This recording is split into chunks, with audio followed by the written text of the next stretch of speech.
Oke, selamat siang teman-teman. Kembali lagi bersama saya Gifar, LBH Jakarta. Di podcast posisi ya, podcast seputar hak asasi dan demokrasi LBH Jakarta. Kita ngomongin lagi nih soal pidana perburuhan yang sebelumnya kita udah ngomong juga ya sama Ayu. Nah sekarang kita ditemenin Charlie nih. Gimana Chan? Charlie, sehat? Bisa kenalin diri dulu. Sehat, Bung Gifar. Biar kayak ini ya. Ya, kalau ngomong buruh mesti pakai Bung kita. Oke, baik, Bung Charlie. Teman-teman, sobat keadilan, kita kali ini akan ngebahas pidana perburuhan lagi, tapi lebih ke aspek bagaimana sih kasus-kasus pidana perburuhan ini dalam praktik ya. Apakah misalnya di dalam praktik itu terjadi kendala, hambatan, atau ada keberhasilan-keberhasilan. Intinya kita mau ngomongin preseden-preseden terkait advokasi pidana perburuhan. Nah, sebelum ke situ mungkin kita nanya dulu nih ke Charlie nih. Charlie, karena di LBH Jakarta lu juga nangani kasus-kasus perburuhan ya Chan ya. Jadi Bung Charlie ini juga di penanganan kasus yang salah satunya isu buruh. Kita mau nanya dulu nih ke Bung Charlie nih, kasus-kasus pidana perburuhan itu seberapa banyak sih terjadi atau apa aja yang sering terjadi? Karena nih sebelumnya kita udah dijelasin nih sama Ayu, ada ketentuannya di undang-undang, ada larangan dan seterusnya. Tapi kemudian juga ada problem-problem penerapan. Nah, mungkin kita ke situ dulu nih. Kalau Bung Charlie bisa kasih gambaran nih ke kita semua. Oke, thanks Far ya. Sebelumnya emang gue memang di penanganan kasus ya di isu ekosop. Salah satunya menangani isu perburuhan gitu. Selain isu perkotaan gitu ya. Tadi ngomongin seberapa banyak sih sebenarnya problem pidana perburuhan ini gitu. Kita bisa melihat datanya sebenarnya dari catatan akhir tahun LBH Jakarta, juga dari catatan akhir tahunnya YLBHI. Kalau kita lebih makro lagi ngelihat di 15 kantor LBH, dan hampir tiap tahunnya kasus ini secara umum dulu ya, kasus perburuhan itu emang salah satu yang biasanya selalu yang paling tinggi pengaduannya. Karena LBH nerima banyak kasus, dan paling banyak kasus yang paling banyak perburuhan, termasuk pencari keadilan jumlah orangnya gitu ya. Itu kalau dilihat bagaimana maraknya problem perburuhan itu gitu ya. Memang selain ya LBH memang dikenal sebagai lembaga yang sejak dulu mengadvokasi perburuhan. Jadi emang orang datang ke LBH gitu. Nah, kita ada beberapa data juga nih yang gua catat gitu ya. Kita pernah bikin pemantauan juga ya dari 2016 sampai 2020 gitu ya, yang pengaduan ke LBH di 8 LBH daerah. 8 LBH daerah. Nah, ini ada total 81 pengaduan dan jumlahnya 16.146 orang pencari keadilan. Ini untuk khusus untuk pidana perburuhan. Iya, ini kita nggak ngomongin PHK. Benar, karena ada berbagai macam yang tadi pelanggaran hak normatif yang bukan isu pidana ya. Nah, ini untuk pidana aja gitu. Itu sampai 81 pengaduan yang itu jumlahnya sampai 16.000 tadi. Jadi cukup besar sebenarnya. Pidana dugaan pelanggaran pidana perburuhannya itu spektrumnya atau jenis-jenisnya apa aja tuh Con yang didokumentasiin itu? Nah, yang paling banyak misalnya apa? Ini memang gini, pengaduan ini kita menganalisa ada aspek pidana perburuhannya. Iya, jadi orang datang ke LBH termasuk LBH, terus kita sebagai orang yang paham gitu ya, atau yang udah baca undang-undangnya ngelihat ini masuk unsur pidana. Betul. Jadi memang bukan berarti mereka telah menempuh upaya pelaporan pidananya gitu. Jadi bukan yang tercatat di kepolisian setempat. Betul. Gitu ya. Nah, spektrumnya sebenarnya yang paling umum sejauh ini ya, terutama di LBH Jakarta, yang paling banyak tuh terkait dengan union busting, ya, pemberangusan serikat, ya, upaya perusahaan supaya membubarkan atau juga memaksa pekerja tidak berserikat gitu ya, dengan cara PHK biasanya atau mutasi atau upaya lain. Dan kedua itu soal pengupahan. Walaupun pengupahan lebih umum ya, upah minimum gitu ya. Upah minimum. Jadi upah yang di bawah upah minimum provinsi itu perusahaan memberikan itu, tapi kemudian tidak diberlakukanlah kepada buruhnya gitu. Itu jadi tidak patuh aturan gubernur setempat lah. Betul. Gitu ya. Yang paling umum sebenarnya dua itu, walaupun ada yang soal BPJS ya, problem tidak didaftarkan BPJS, atau soal K3, atau soal BPJS itu kayak penggelapan gitu ya. Betul. Itu melaporkan gaji yang tidak sesuai gitu, sehingga atau bahkan tidak didaftarkan jaminan, dulu kan jam sostek ya. Yang kewajibannya ada di perusahaan. Ada buruh migran juga ada gitu. Mungkin Ayu tadi sempat bahas ya jenis-jenisnya. Cuman yang paling banyak sih dua itu ya, upah dan juga union busting gitu. Oke. Nah, dari yang didokumentasikan nih, kan ada juga yang dilaporkan. Nah, kalau dari pengalaman LBH tuh, gimana sih misalnya upaya melaporkan kasus-kasus pidana perburuhan ini, tahapnya apa aja? Terus kemudian yang jadi pembelajaran nih, kalau misalnya wah anjir kita kegagalannya, kesulitannya ternyata di bagian ini, atau kemudian ada kasus-kasus yang berhasil mungkin, kalau ada gitu ya, mungkin bisa diceritain dia sebenarnya yang bisa diambil sebagai pembelajaran kasus-kasus yang berhasil itu karena apa sih faktor utamanya gitu. Tapi mungkin dijelasin dulu yang tadi gitu. Iya, nah ini menarik ya. Jadi kalau kita ngomongin tadi ya, ketentuan pidana terkait perburuhan itu kan tersebar ya di beberapa undang-undang gitu. Tapi kalau dilihat di Undang-Undang Ketenagakerjaan, memang kita bisa melaporkan itu ke dua pihak. Langsung ke kepolisian sebagai memang lembaga yang menindak kasus pidana gitu, yang sifatnya publik, dan yang kedua ke pengawas ketenagakerjaan melalui PPNS-nya, penyidik PNS-nya gitu, yang sebenarnya alurnya kedua-duanya sama ya, setara gitu kalau kita lihat di pengaturannya gitu ya, di Undang-Undang Ketenagakerjaan. Oke, tapi bukan maksudnya ke PPNS bukan untuk proses administratif ya? Karena bukan, PPNS karena dia diberikan kewenangan untuk melakukan penyelidikan terhadap dugaan tindak pidana perburuhan juga gitu. Bedanya sama fungsi pengawasan gimana tuh? Beda, pengawasan kan tentu dia administratif ya, sifatnya gitu ya. Dia nanti akan memberikan sanksi administratif kepada perusahaan yang melanggar hak-hak normatif. Karena tidak semuanya kan mengandung unsur tindak pidana, gitu. Mungkin jenis-jenis tindak pidananya sempat dijelasin kan gitu. Oke. Nah, mungkin bisa diceritain kali ya, masuk ke jenis-jenis kasus atau presiden-presiden yang ada tuh, Con. Kasus-kasus yang kemudian diadvokasi serikat atau kemudian diadvokasi LBH. Yang terjadi, yang gagal itu yang mana sih, atau yang berhasil yang mana sih gitu. Jadi karena kan teman-teman perlu ngelihat nih, betul. ya perlu ngelihat proyeksi. Gue kalau ngelapor bisa nggak nih gitu kan. Tadi kita ngelihat banyak sebenarnya kasus pidana perburuhan. Cuman ini dulu kita pernah bikin LBH Jakarta data ya di tahun 2016, itu diambil dari tahun 2013 karena LBH sangat aktif ya mengadvokasi, mengedukasi buruh dan juga mendampingi gitu ya, supaya buruh atau serikatnya, jika ada serikat yang mendampingi, itu mengoptimalkan atau menempuh jalur ini, pidana perburuhan ini, karena seringkali ini problem pertama ya, tidak semuanya paham mengenai proses pidananya gitu ya, dan kedua tidak semuanya mengetahui ada celah ini gitu. Jadi ini salah satu bentuk kampanye juga, ada celah ya untuk menuntut hak buruh dan juga menghapuskanlah praktek-praktek tidak baik dari perusahaan ini dengan jalur pidana. Karena ini sejalan dengan prinsip hukum perburuhan itu ya, Far ya.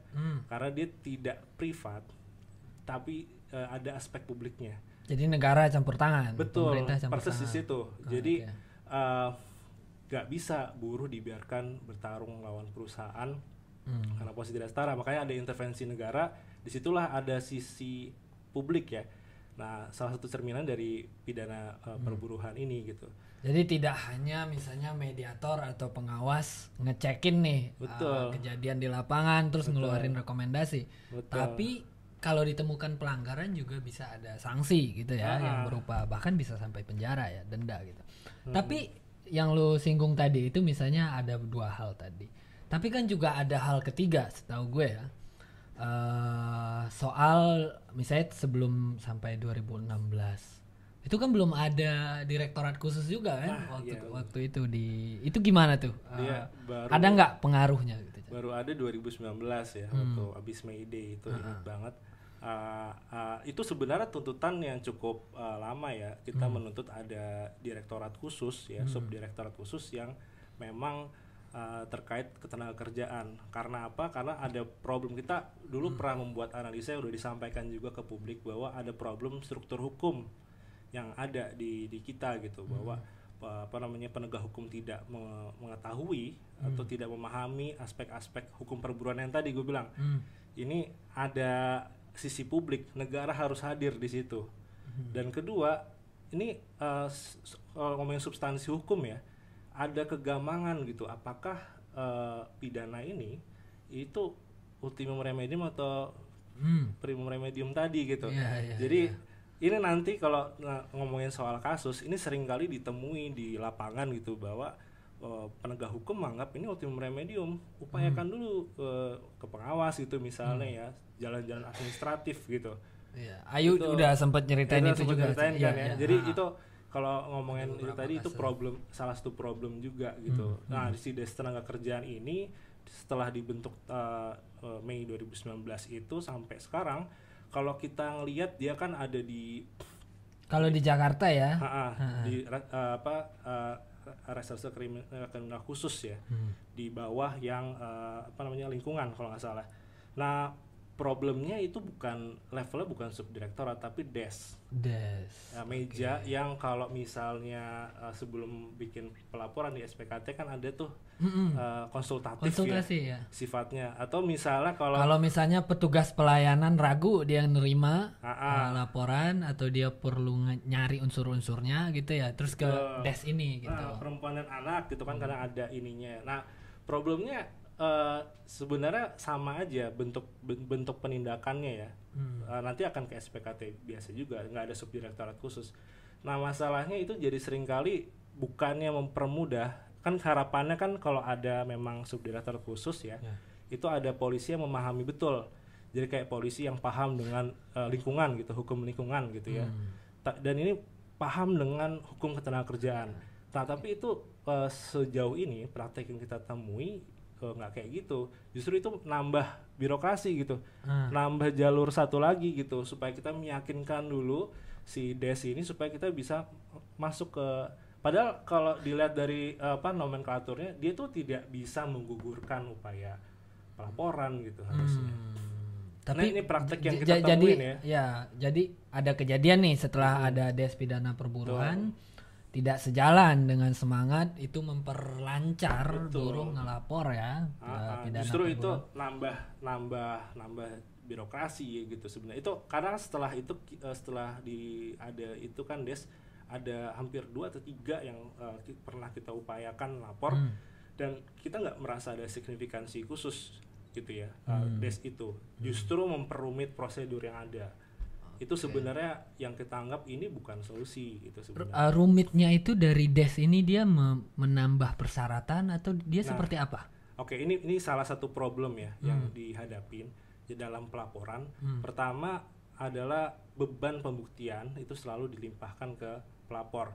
Ini nggak hanya terjadi kasus buruh ya, di banyak kasus lain gitu ya, terutama ke masyarakat yang miskin, marginal gitu, dia dibebankan oleh polisi untuk mencari buktinya.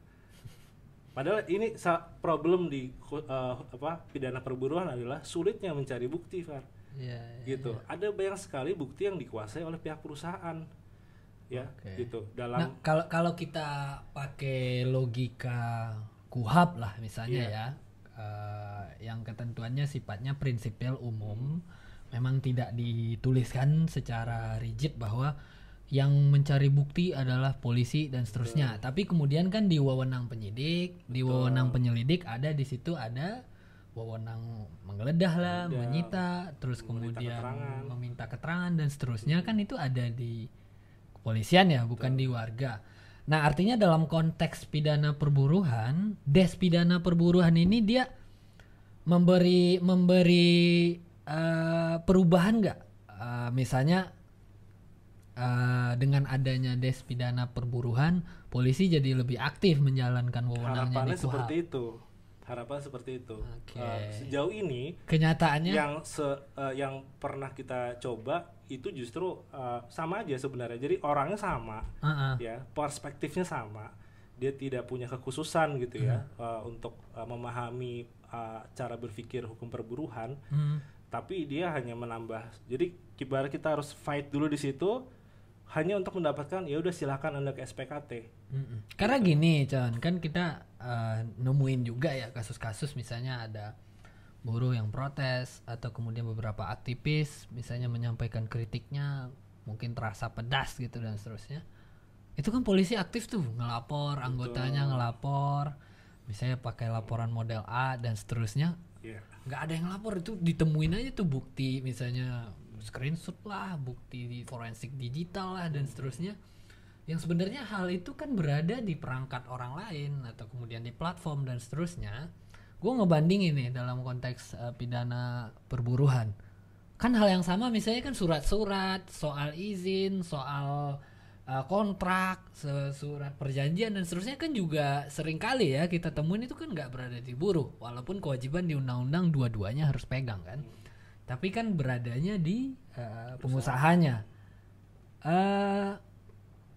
Ada nggak sih misalnya cara atau yang ditemuin di lapangan bahwa ya harus sama proaktifnya kayak kasus-kasus yang tadi kita kasih gambaran lah.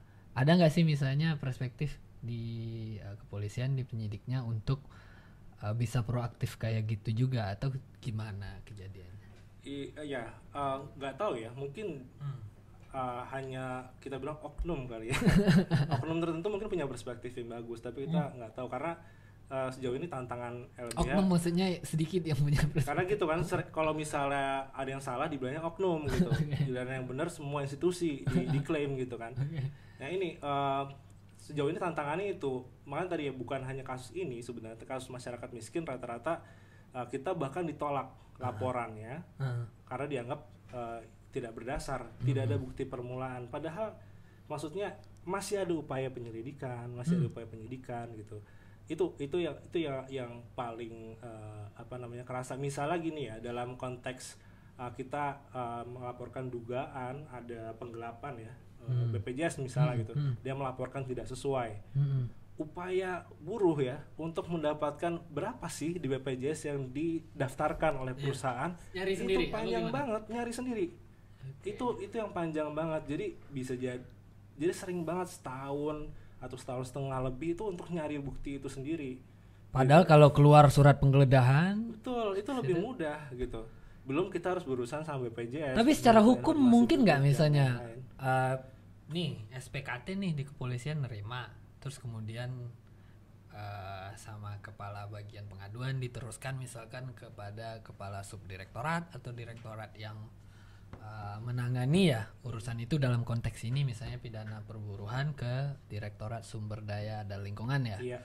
Itu mungkin nggak sih kepala direktoratnya itu ngeluarin perintah penyidikan lalu kemudian keluar perintah penggeledahan dan penyitaan terhadap hal-hal ini? Ya sebenarnya kalau misalnya ini kan cukup ya pasti buruh ada ya, buruh bukti yang dimiliki, slip gaji dan lain bukti basic ya. Sebenarnya ada indikasi awal, nggak mungkin juga maksudnya maju ke situ tanpa indikasi yang permulaan yang kita tangani ya gitu. Ada kesaksian itu minimal selalu ada lah gitu. Artinya cukup untuk mulai melakukan upaya paksa. Betul, untuk masuk ke proses penyidikan gitu. Sebenarnya harusnya cukup ya. Kalau kita bandingin sama kasus lain gitu, banyak kan laporan dari polisi ditambah saksi seadanya gitu, naik cepat dan lain-lain. Tetap tersangka. Tersangka. Nah itu ini apa namanya? Nah itu baru satu masalah gitu ya. Dalam sering juga kita punya bukti yang cukup upah biasanya, itu kan kita relatif mudah ya membuktikan slip gaji, SK soal upah minimum gitu. Ini tidak sesuai, upah yang udah dilakukan apa gitu kan, kontras kan langsung kelihatan gitu. Atau misalnya ini agak susah sebenarnya union busting sebenarnya, ya kan, dia lebih susah lagi. Memang sebenarnya kalau kita dari aspek hukum sendiri, pidana kan pembuktian nggak kayak yang administratif dong, ya kan. Untuk membuktikan unsurnya itu perlu upaya memang. Iya, dia buktinya memang kalau nanti diserahin ke penuntut umum untuk disidangkan memang harus bisa membuat hakim yang merasa ini terbukti secara sah dan meyakinkan. Walaupun misalnya kalau kampanye untuk membuat buruh tidak masuk serikat pekerja kan bisa tuh ya mengkampanyekan buruh supaya itu. Kadang ada di banyak kasus ada flyer yang bisa dibuktikan, ada email, ada apa yang bisa dibuktikan. Nah di kasus-kasus yang menurut kita bukti cukup kuat itu hampir sekarang ya trennya hampir selalu polisi menolak laporan sebelum ada nota dari pengawas, nota pemeriksaan dari pengawas. Jadi itu tadi ini nota pemeriksaan bahwa terjadi pelanggaran hak berserikat. Betul, gitu. Bahwa ada pidana di situ, bahwa ada unsur pidana di situ. Tadi gini, polisi sejauh ini menempatkan dirinya tidak memiliki kemampuan untuk menilai apakah ada unsur pidana yang dilanggar atau tidak. Makanya tadi kan ada dua jalur ya. Kita bisa ke pengawas ya, ada PPNS-nya di situ, bisa ke polisi. Pengawas nanti kan masuk ke penyidikan, masuk ke jaksa gitu ya. Nah ini polisi sering sekali gitu ya menolak laporan karena sebenarnya di undang-undang bisa langsung ke polisi, tapi seringkali mereka menolak. Dia harus ke pengawas dulu, keluar nota pemeriksaan dulu. Nota pemeriksaan juga beberapa kali kan, gitu. Prosesnya cukup panjang di situ. Nah itu jadi kendala juga dalam kasus-kasus selain bukti yang susah, tapi juga ada polisi yang sebenarnya tadi prinsip bahwa pidananya ini ya ultimum remedium gitu. Iya, yang harusnya primum remedium gitu kan. Iya. Nah, kalau misalnya kita ke pengawas nih, kan pengawas ada juga yang PPNS. Nah,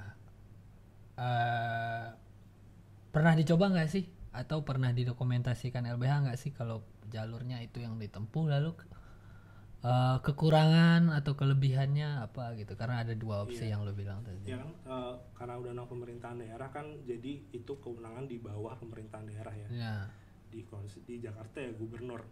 Ya, dia dinas. Ya. Dia ada sudinnya di level kota, ada yang di level pemerintah provinsi gitu. Jadi kita bisa minta banding ya. Kalau misalnya di level sudin ya, biasa di kantor wali kota kan ada pengawas, di situ bisa kita lapor soal pidana, ada dugaan nih pidana atau union busting kah, upah kah atau yang lainnya gitu ya. Nah mereka akan melakukan pemeriksaan, ada jangka waktunya gitu. Nanti mereka mengeluarkan nota pemeriksaan. Kalau kita misalnya itu nota pemeriksaan bisa sekali, bisa keluar yang 2 kali. Nanti kalau misal kita masih keberatan lagi, kita mau menguji. Misalnya nggak muncul nih, sama pemeriksa nggak keluar nih, ini nggak pidana atau keluar pidana, itu gimana? Kita bisa nguji ke provinsi. Ya, di Senaker provinsi ada pengawasnya juga di situ. Dia bisa mengambil alih gitu ya, mengambil alih. Nah sebenarnya kita juga bisa kembali menguji ke level Kementerian Ketenagakerjaan. Nah di situ semua prosesnya mirip-mirip. Walaupun gini, sebenarnya cukup ada yang bagus, ada yang enggak ya. Jadi misalnya ada di kasus kita, ini sebut kasus nggak apa nih ya. Ada kasus Budi Permadi, ada kasus PT Epson ya. PT Epson itu union busting kasusnya, Budi Permadi itu upah gitu ya. Dia keluar nota pemeriksaan di level sudin tapi cukup bagus. Ada pidananya? Ada dia menyatakan bahwa ini telah terjadi pelanggaran ketentuan pidana. Itu yang jadi dasar dibawa ke pelaporan ke kepolisian. Diterima laporannya gitu. Saat ini prosesnya sampai mana? Kalau kasus Budi Permadi itu dia sebenarnya undue delay ya gitu. Udah maksudnya undue delay di kepolisian. Ya, begini ya, dia kasus ini dilaporkan di awal tahun 2020 ini gitu ya. Karena itu tadi, kalau kasus upah sebenarnya kan relatif gamblang ya gitu membuktikannya. tinggal lihat slip gaji, bandingin sama UMP, jadi tuh barang kalau nggak ada penangguhan. Betul, nggak ada penangguhan dari perusahaan ke kecuali dia ada penangguhan dan belum lewat waktu penangguhan. Nah gitu kan? itu sudah dibuktikan sebelumnya di Sudin kan, diklarifikasi bahwa memang belum ada. Gitu. Nah itu dibawa. Dan mungkin sekarang udah 7 bulan lebih kali ya, hampir 8 bulan, dan beberapa permohonan SP2HP yang kita minta itu tidak ditanggapi. Jadi ada dugaan delay yang kuat gitu di sini. Kalau kayak gini tentu yang bisa dioptimalkan kan ada lembaga-lembaga pengawas kepolisian, ombudsman, propam dan lain-lain. Nah, tapi problem lain adalah seringkali memang upaya pidana ini jadi ajang apa ya? Karena gini, buruh tentunya punya keinginan untuk punya kebutuhan primer tadi, hak-hak normatifnya tadi untuk dipenuhi. Misalnya dia union busting dan dia di PHK gitu ya. Karena kita kembali ke kerangka dasar hukum ya. Betul. Kalau kita misalnya sengketa hak menuntut yang terkait dengan kebendaan, harta, misalnya kayak dalam kasus ini Pesangon, dia itu lebih mengarah ke sengketanya di pengadilan kan, tuntut menuntut dan seterusnya. Dalam konteks sekarang itu diatur di Undang-Undang PPHI kan, untuk memulihkan hak. Kalau dalam kerangka hukum kan reparasi. Kalau dalam kerangka yang lainnya dari segi hukum publik tadi itu kan masuknya ke pidana supaya mencegah ke depan supaya tidak terjadi dan seterusnya. Nah, dalam perkembangannya dua ini yang kemudian agak ada persinggungan atau saling. Betul, jadi tidak bisa dilepaskan satu sama lain biasanya gitu ya. Iya. Nah, karena ya ini agak los, tapi ada problem memang itu saling tarik menarik upayanya gitu. Karena kan upaya di PHI sangat mungkin ada perdamaian kan. Iya. Nah, jadi itu sering juga terimbas ke upaya pidananya. Jadi ada beberapa kasus yang kita pikir cukup kuat buktinya, tapi kemudian dicabut memang laporan pidana perburuan oleh buruh karena itu tadi ada perdamaian yang terjadi di proses PHI. Tentu ini gimana dari dalam kerangka segi advokasi perburuhan ke depan nih, yang kemudian LBH lalu beberapa serikat buruh yang komit untuk hal ini, presiden kayak gini itu dampaknya apa sih gitu, strategis nggak sih gitu? Iya, tentu gini ya, misalnya soal upah ya, upah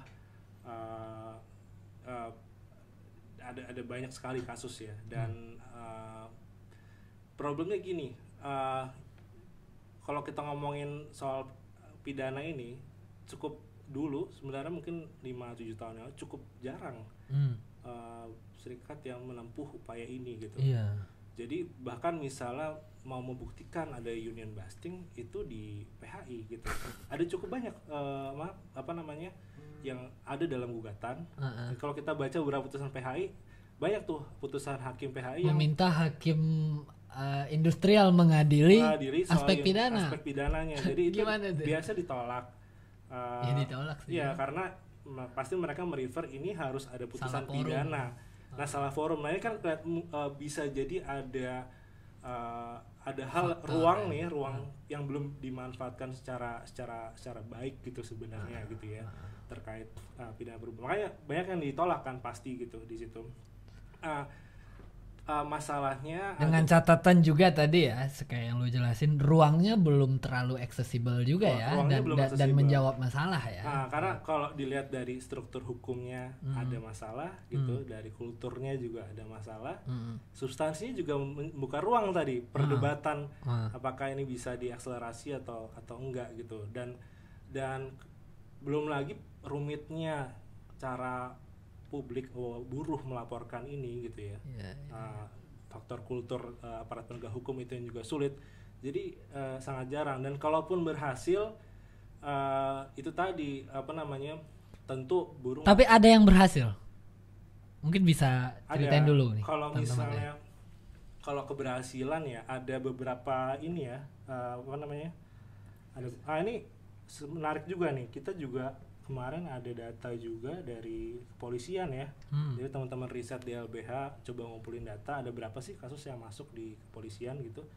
Nah, ada 81 kasus pidana ketenagakerjaan itu di Polda ya. sepanjang 2013 sampai sampai 2018 gitu ya. Itu 81 kasus pidana, 16.000 korban gitu. Ada kasusnya mayoritas itu di DKI Jakarta yang paling banyak. Tentu, tadi itu seluruh Indonesia ya, yang 8 daerah tadi ya. Iya. 8 dan ini tentu ini problem pengetahuan juga mungkin ya. Tidak semua tidak teredukasi gitu ya. Atau ini pemahaman tentang ini mungkin tidak aksesibel gitu bagi orang. Nah, dengan banyaknya kasus tadi, kalau untuk kasus upah ini cukup banyak sebenarnya. Setidaknya ada kasus di Surabaya ya yang cukup terkenal kayaknya, yang banyak diulas gitu ya. Iya. PT Panca Puji Bangun, dan itu lucunya BUMD. Dia BUMD yang membayar upah di bawah UMP. Jadi bosnya sebenarnya gubernur juga gitu. Saham Pemda ada di situ, tapi ketentuan UMP-nya nggak dipatuhin sama mereka sendiri. Dan itu masuk proses pengadilan sampai ke level peninjauan kembali dan dimenangkan, divonis 1 tahun. Itu sempat yang dihukum siapanya tuh kalau direktur utamanya. Nah, direktur utamanya ya karena dia di PK-nya gitu ya, dia merasa ya dia tidak bisa mengambil keputusan terkait ini di sini. Ya dia merefernya ke pemegang saham gitu kan. Ya tapi dibuktikan di situ, menariknya di proses pengadilannya, bahwa tidak ada upaya direktur utama ini ya untuk meminta perubahan upah ini ke RUPS gitu. Ini jadi kita bisa ngelihat di kasus ini pengadilan cukup eksplorasi ya. Iya. Gitu. Dia karena dia stick itu ke prinsip bahwa ya lu sebagai pengurus, sebagai pimpinan ya, pimpinan badan hukum dalam hal ini perseroan ya harus aktif untuk mematuhi undang-undang gitu kan. Ini juga ada kasus di Bandung ya. Itu dihukum ya Chan ya? Inkrah ya? Dihukum. Inkrah. Kita nggak tahu ininya ya, pelaksanaannya gimana. Tapi kan itu kalau udah sampai PK udah final kan? Udah final, inkrah, dan itu jadi presiden ya maksudnya. Nah cuman ini ada kasus juga di Bandung, PT Siliwangi Knitting Factory gitu, dia 170 karyawan dibayar di bawah UMP juga, tidak disertakan jam sostek. Itu 2 hal itu menjadi unsur pidananya gitu. Dan ada 2 pelanggaran pidana gitu. Dan menang di kasasi. Walaupun ini jadi rame karena yang nanganin Polda atau mana? Atau penyidik PPNS? Jadi ini 2. PPNS. Jadi kalau kita ngelihat 2 kasus ini ya, yang pertama itu dia diadukan ke PPNS. Yang kedua juga. Jadi kita nggak tahu mungkin di daerah lain juga ada, karena tadi terkait upah ini cukup banyak sebenarnya presiden putusannya gitu. Karena kalau dari pemberitaan ya, dari data-data yang kita baca, memang pelanggaran upah minimum itu kejadiannya masih masif gitu. Masa nggak ada 1, 2, 3 yang dilaporkan gitu. Child labor juga, pekerja anak itu cukup banyak di Bandung. Dia ada kasus Cibaduyut itu, pekerja anak sepatu itu diekspos besar-besar gitu, dan polisi menangani itu. Jadi cukup banyak sebenarnya yang bermasalah itu memang, dan masalahnya sering sekali terjadi adalah pemberangusan serikat. Tapi kemudian itu yang sebenarnya ya hampir semua ya, tadi dari berapa puluh kasus yang tadi kita sebutin di awal, rata-rata ada unsur union busting, walaupun sulit membuktikan. Pun yang mudah membuktikan itu tidak bisa tidak pernah. Jadi hingga sekarang sejak 2013 at least belum ada kasus union busting yang sudah dilaporkan tapi maju ke proses pengadilan. Belum ada. Kalau kita ngelihat presiden yang ada baru 1 atau 2, mungkin ada tahun 2013 tuh ada juga putusan union busting. Cuman nggak tahu inkrah atau enggak ya. Tapi yang inkrah tuh di tahun 2008 di Bengkulu ya. Itu kasus pertama sejak Undang-Undang Serikat Pekerja itu disahkan di tahun 2008 ini berarti kasusnya. Jadi ada orang divonis atas ketentuan pidana itu gitu. Jadi ada 8 tahun ya kalau dari sejak diberlakukan ya 2000 kan sampai 2008 baru ada 1 kasus union busting yang bisa masuk ke pengadilan ya gitu, dan akhirnya divonis gitu. Itu yang kita ngelihat ya betapa sulitnya mengeksekusi pasal-pasal mendayagunakan jalur peradilan pidana dalam konteks pelanggaran ketentuan pidana perburuhan gitu ya. Padahal ini sangat penting ya. Jadi misalnya gini, buruh melaporkan union busting hanya untuk bargaining position gitu dalam PHI. Jadi kan misalnya orang di PHK karena dia sebagai ketua serikat. Ya. Jadi kan pasti ada dua pilihan. Dua aspek yang terjadi. Dia mau nggak mau harus fight soal PHK yang tidak sahnya gitu. Ya, biar dia bisa bekerja kembali atau dalam level tertentu ada yang minta pesangon gitu. Betul, kan. Gitu. Dan kedua dia harus fight soal union bustingnya. Nah, menurut gua pribadi lah, at least ya gitu. Gua merasa nggak bisa ini kedepannya ya akan berbahaya kalau ini pola misalnya menjadikan pidana sebagai alat tawar ya untuk tuntutan lain.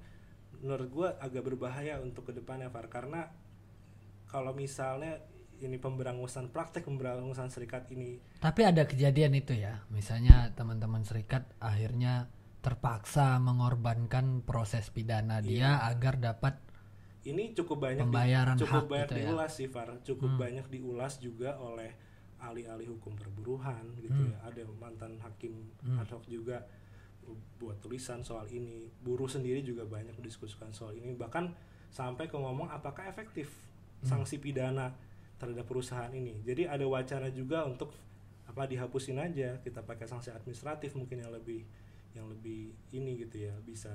Nah, problemnya ini nggak pernah dilaksanakan gitu. Bukannya nggak efektif. Iya, dan kemudian beberapa juga udah dihapus kan di omnibus kan. Jadi kalau ngomongin omnibus ini celaka banget gitu, karena mungkin ketentuan union busting nggak dihapuskan, mungkin mereka udah paham juga nggak dihapuskan. Ini nggak bisa dieksekusi gitu ya. Gitu. Toh selama ini nggak mengancam pengusaha kok. Gitu ya. Tapi mungkin yang sulit ya soal ketentuan perizinan dan perubahan pasal 90, 91 Undang-Undang Ketenagakerjaan. Membayar upah. Ya? Iya, upah itu jadi kebayang gitu ya, Far. Maksudnya ini tantangan gitu, tantangan produk legislasi. Cuman memang tetap perlu diupayakan gitu sebenarnya. Sampai jadi gini, mungkin kalau kita tentu buruh ya, menurut gue punya kepentingan yang sangat besar gitu untuk memastikan at least ada presiden yang menunjukkan bahwa perusahaan melakukan union busting ya, pemberangusan serikat, karena ini praktik yang sangat masif ya. Mungkin di sesi sebelumnya udah dijelaskan. Gue nanya nih, ini mungkin pahit ya, tapi gini, dalam kasus-kasus yang terjadi, buruh yang pada akhirnya menyerahkan atau mencabut laporan dia dari union busting dalam aspek pidana, kepolisian maupun pengawas di penyidik di Dinas Tenaga Kerjaan, lalu kemudian berdamai dan mendapatkan hak di proses PHI-nya, karena kan dua-duanya pihaknya sama. Yang ini mungkin terlapor satu, yang ini tergugat kan. Nah, di PHI-nya dia akhirnya dapat hak dengan ada deal-dealan lah untuk cabut laporan di proses pidana tenaga kerjaan. Ada nggak sih dampaknya terhadap keberadaan serikat di pabrik dia? Apakah setelah itu berhenti praktik PHK seperti itu, atau justru ya udah dilakuin lagi, atau malah makin masif prakteknya karena toh tidak mendapat efek jerah juga dari proses hukum pidana si pengusahanya, atau ini masih harus didiskusikan lagi kan? Sebenarnya kalau ya lu sebenarnya ada jawaban itu. Jadi ini bisa jadi praktik yang berulang gitu karena gini kan, buruh punya upaya, perusahaan juga punya upaya gitu. Dia bukan hanya berhenti mem-PHK, bisa kriminalisasi. Ini pola yang terjadi ya, kriminalisasi terhadap buruh, bahkan gugatan terhadap buruh itu dilayangkan lagi berjalan ya. Iya gitu, gugatan terhadap buruh itu berjalan gitu. Miliaran gitu. Dia buruh digugat karena melakukan ya itu ada satu kasus ya, demonstrasi mogok yang dianggap tidak sah padahal sah gitu. Jadi sebenarnya kan kayak yang penting gugat aja buruh dengan miliaran gitu, dengan jadi kebayang gitu kan buruh pusing dengan hal itu gitu. Di satu sisi buruh sedang mengupayakan PHI untuk dipekerjakan, kehidupan sehari-harinya dan lain-lain. Mereka juga harus menempuh upaya pidana gitu dengan segala problem. Baik lagi ini problem yang timpang gitu ya. Nah kalau misalnya jadi ini ada hal yang cukup prinsipil sebenarnya terkait nilai kan, gitu, nilai yang sedang diperjuangkan gitu. Kalau misalnya nilai itu terus digeret gitu ke samping, ya di lama kelamaan menurut gue itu dianggap hal yang normal ya. Ya mem-PHK serikat tidak boleh terlalu keras gitu terhadap perusahaan memperjuangkan hak. Toh juga nanti kalau lapor pidana gue bisa selesaiin di PHI gitu ya. Iya, jadi mungkin kalau secara jangka pendek gitu ya, ini bisa ada hal yang selesai. Tapi jangka panjang bandul toleransi kita terhadap upaya-upaya represivitas perusahaan membungkam ekspresi atau tuntutan buruh itu makin terus berkurang gitu. Jadi jangka panjang sangat berbahaya sebenarnya. Walaupun gini, gue juga sangat paham buruh punya kebutuhan primer ya, yang mau kita ya orang dia habis di PHK nggak dapat gaji, nggak dapat gaji, sementara dapur harus proses gitu ya. Mereka apakah ngambil peclaring atau enggak gitu kan, menunggu proses harusnya 6 bulan doang tuh PHI-nya bisa sampai setahun sampai lebih. Itu kan perlu perjuangan besar juga, dan emang mungkin kalau gue lihat akhirnya tidak semua buruh juga akhirnya bisa memperjuangkan itu. Cuman gini, kalau gue nggak tahu, gue nggak pribadi nggak bersentuhan dengan buruh-buruh yang tadi sampai inkrah ya. Gue ngebayang betapa kemudian mereka punya keras, punya konsistensi yang atau besar, gitu ya. Memang si pengusahanya emang batu juga kali. Ya udah lu laporin aja terus, gue tetap gak mau bayar. Kalau dilihat dari berita yang di Surabaya ya, sampai akhir dia benar-benar nggak mau mengakui itu, nggak mau bikin negosiasi, nggak mau bikin apapun. Ini sebenarnya faktor-faktor ini ya soal ini. Tapi gini nih San, dengan podcast ini kan kita sebenarnya juga salah satu dasar awal kita kan untuk banyak ngomongin ini dan mendiskusikan ini, saling berbagi kan, supaya membantah tadi pidana perburuhan itu bukan gak efektif karena dia tidak menjawab masalah, tapi dia tidak efektif karena tidak digunakan kan, itu jarang-jarang dimanfaatkan. Nah sebenarnya dari kesimpulan ya pembelajaran nih yang LBH Jakarta ataupun teman-teman yang riset atau yang bersinggungan langsung dengan penanganan kasus pidana perburuhan itu, gimana sih sebenarnya memaksimalkan hal ini gitu loh, supaya nanti misalnya nggak disalahin lagi, misalnya ya udah itu memang nggak dipakai kok karena memang kepolisiannya tidak menjalankan, atau juga ada yang nyalahin buruhnya nggak pernah ngelapor dan seterusnya gitu. Gimana itu? Ya balik lagi tadi ya, jarang banget ya dicoba gitu ya, terutama yang union busting dan lain-lain tidak digunakan oleh misalnya buruh di beberapa daerah. Tadi kalau kita lihat pengaduan terkonsentrasi di Jakarta, mungkin informasinya dia lebih banyak gitu ya. Di Palembang juga banyak. Di Palembang tadi ada beberapa.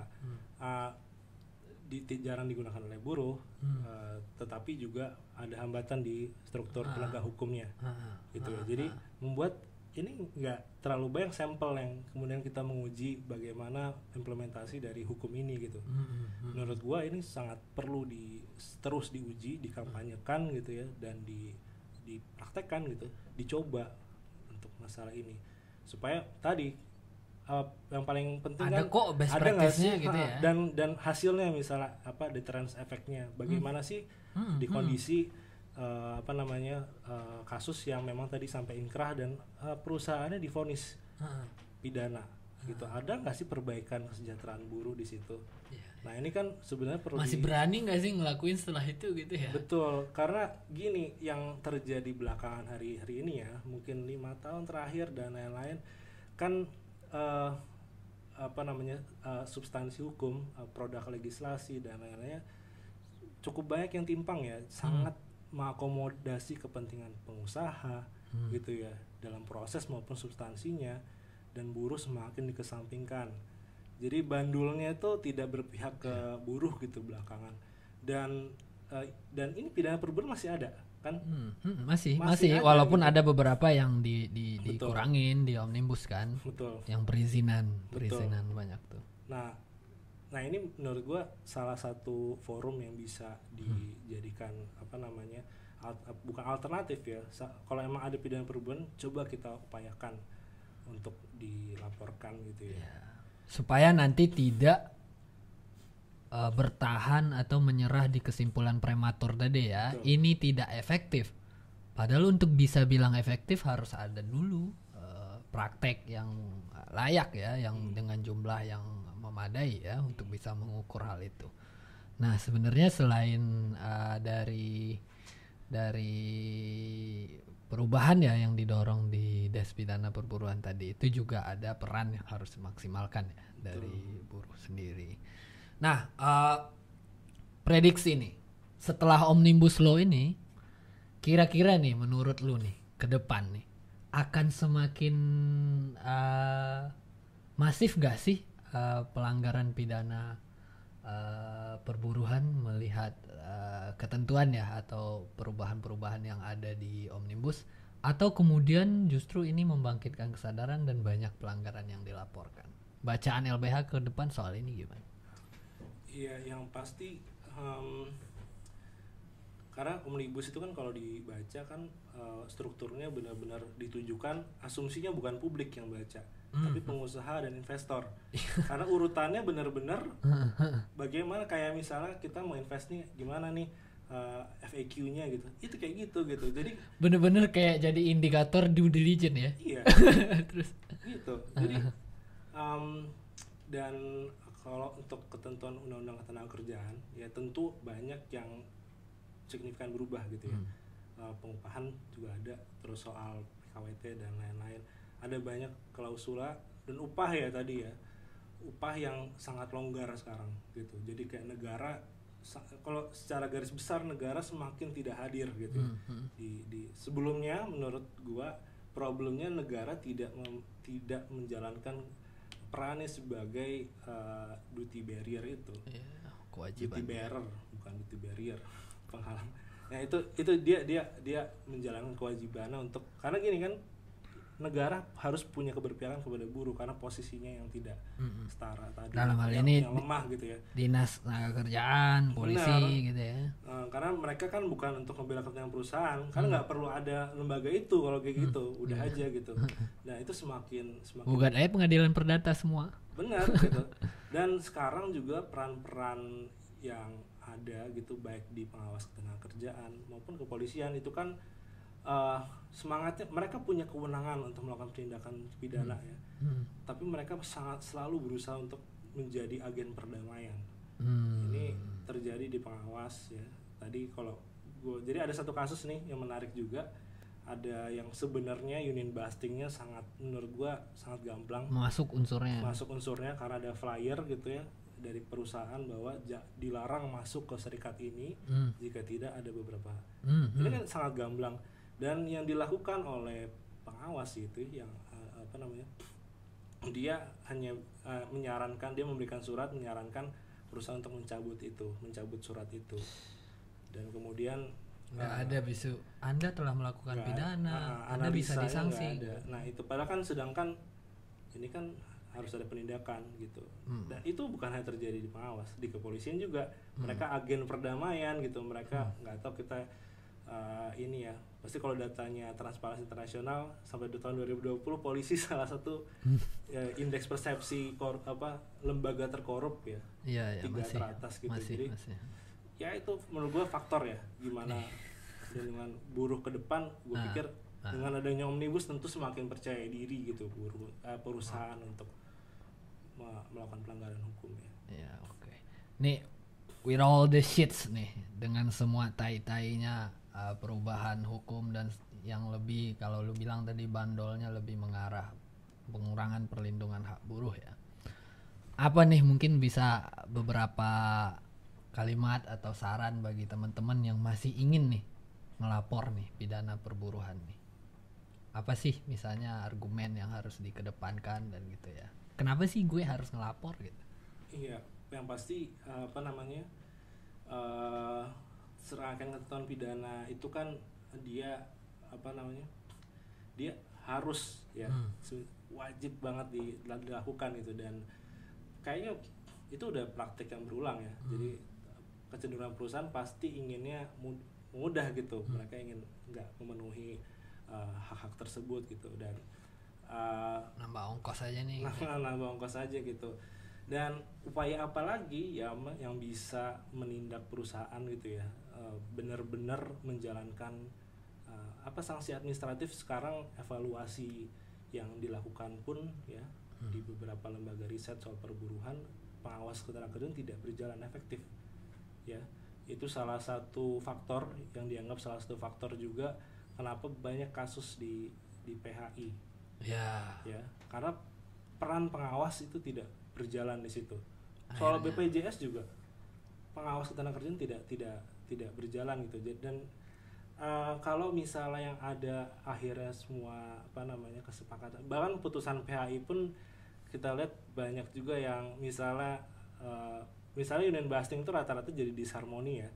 Jadi tidak bisa dipekerjakan lagi, dia harus dapat pesangon, semuanya pesangon gitu. Jadi medan pertempuran ya untuk benar-benar fight soal hak yang mendasar itu sempit gitu sekarang sebenarnya.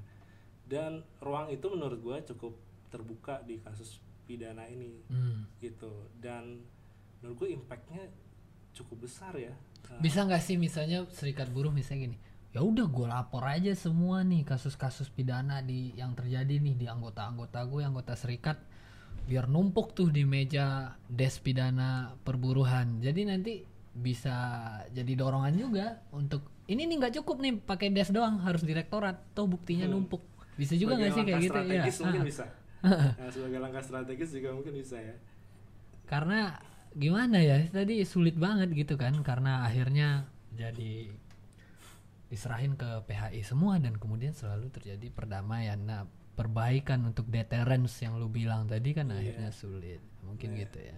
Ya pastinya akan ada hambatan, tapi mungkin teman-teman buruh bisa mempersiapkan ya, mencoba melihat, mungkin mulai mempelajari lagi ketentuan pidana perburuhan, unsur-unsurnya apa, seberapa kuat kita bisa pengumpulan informasi, bukti itu penting kan, bukan hanya kita serahin ke polisi, kita juga harus wewenang di dia, tapi kita bantu aja tapi gitu. kita bantu sebisanya. Jadi semakin banyak yang mengupayakan ini, yang tadi lu bilang ya, ini semakin besar tekanan ke negara untuk bisa menindak ini, karena ini unsur publik gitu. Ya. Tapi bisa dibahas di mana tuh cara-cara itu? Ada di modul yang dikeluarin LBH ya? Ada beberapa itu. Ada di modul, ada di buku saku juga. Buku saku. Nah, itu bisa dibaca. Keren banget sih. Oke, terima kasih Bung Charlie nih, kita udah hampir sejam nih. Sama-sama Bung. Terima kasih juga ke teman-teman yang setia nih menemani podcast Posisi ya. Podcast seputar hak asasi dan demokrasi. Nah itu teman-teman dari Charlie soal bagaimana sih best atau bad practice dari pidana perburuhan yang terjadi. Dan semakin rajin lah kalau memang ada kasus pidana perburuhan yang terjadi, dilapor aja semua. Kalau nggak tahu caranya gimana dan perlu mendalami dan teman-teman ingin ngulik lagi, bisa dibaca di mana, Chan? Di website LBH ada ya, website buku LBH saku pidana perburuhan, ada beberapa tools modul pelatihan juga yang bisa analisis soal omnibusnya juga ada ya, analisis omnibusnya juga ada. Semoga bisa membantu ya. Oke, terima kasih teman-teman, sampai jumpa di episode selanjutnya.